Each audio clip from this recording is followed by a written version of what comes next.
Story time, it's my favorite time, spending time reading with you. Welcome to another story time with Gam Gam.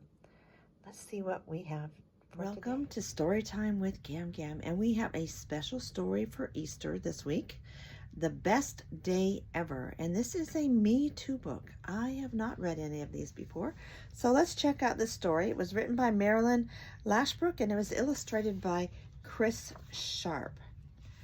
2,000 years ago, a very special baby was born. People are still talking about him. Do you know who they're talking about? His mother was a virgin girl named Mary. His father was God, and the baby was God the Son. His name was, do you know? His name was Jesus. When Jesus was born, angels sang from the sky. Shepherds came from the field to see the new baby. It was wonderful, but an even better day was coming. Baby Jesus grew bigger and stronger, yet he was not like other children. Jesus never did anything wrong. That would be nice. He never told a lie. He never took anything that didn't belong to him. He never once disobeyed his parents. He was perfect. Years passed, and when Jesus became a man, he did things only God could do. He healed people of all kinds of sicknesses and injuries. He even brought dead people back to life. And Jesus did other miracles too. One day, he took a small lunch and turned it into enough food to feed 5,000 people. Can you imagine that? Feeding 5,000 people with a small lunch? That was an exciting day, but it was still not the best day ever.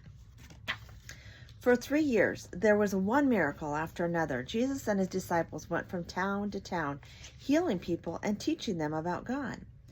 Then Jesus headed for Jerusalem. He knew he would be crucified there. He had always known from the beginning of time. As he and his disciples walked together, Jesus told them what would happen. I will be killed, Jesus said, but on the third day, I will come back to life. The disciples did not understand what Jesus said. It was hard for them to believe. And I think I would probably feel that way too if somebody told me they were going to be killed and then come back to life 3 days later. That's hard to even imagine. When they came to Jerusalem, they found themselves in a parade. The people were having a parade for Jesus. Jesus rode a little donkey down the streets as crowds cheered, Hosanna, Hosanna. People waved palm branches. Children laughed and skipped along beside Jesus. This day was special. But this was not the best day ever. And that's what we celebrated last week, Palm Sunday. But Jesus knew the cheers would soon turn to jeers, and the crowd would be calling for his death. As the shadows grew longer, Jesus' heart grew heavier. Now, more than ever, he needed to talk with God. Just outside the city was a garden. Jesus wanted to go there to pray. His disciples went there too, but they fell asleep. Jesus was left alone to pray alone. He fell to the ground and said, Father, if it is possible, let this pass from me. But whatever you want, I will do. Because he was always obedient to God, remember? He dreaded the pain he would feel, but it was the only way. Jesus had to die. If he didn't, nobody could ever be forgiven for sins. Jesus was stronger after he prayed. He would not turn back. He would do what he came to do. When he was through praying, a large crowd of angry people came into the garden, some of them carrying clubs and swords, and they were looking for Jesus. The disciples were afraid. They all ran away, but Jesus did not run. He knew they were there for him, didn't he? The people arrested Jesus and took him to be tried by the high priest. It was not a fair trial. He claims to be God, said the high priest. Then the people shouted, he deserves to die. All night long they hit Jesus and made fun of him. But Jesus did not fight back. He did not try to get away. He stayed to die for all people. He even loved those who hurt him. Early in the morning, the people took Jesus to Pilate, the Roman governor. Pilate wanted waited for Jesus to defend himself, but Jesus said nothing. "Crucify him," the people shouted. "Kill him! Crucify him!" The awful words echoed from the walls. "Why?" asked Pilate. "What has he done wrong?" And the people had no answer. They only cried louder, "Crucify him!" Pilate did not want to argue with the angry mob. "You do what you want," he said. Then the soldiers beat Jesus. They made a crown out of thorny vine and pressed it into his head. Do you see that in the picture? That looks painful. They all made fun of him. "Hail, King of the Jews," they joked. At last they took him away to kill him. The soldiers forced Jesus to carry a big wooden cross up a hill called Golgotha.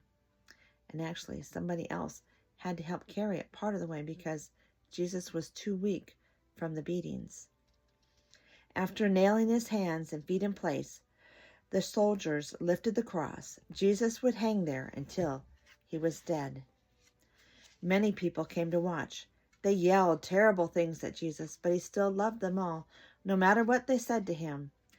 "Father," Jesus prayed, "forgive them. They do not know what they are doing." Suddenly, the sun stopped shining. Oh, that sounds scary.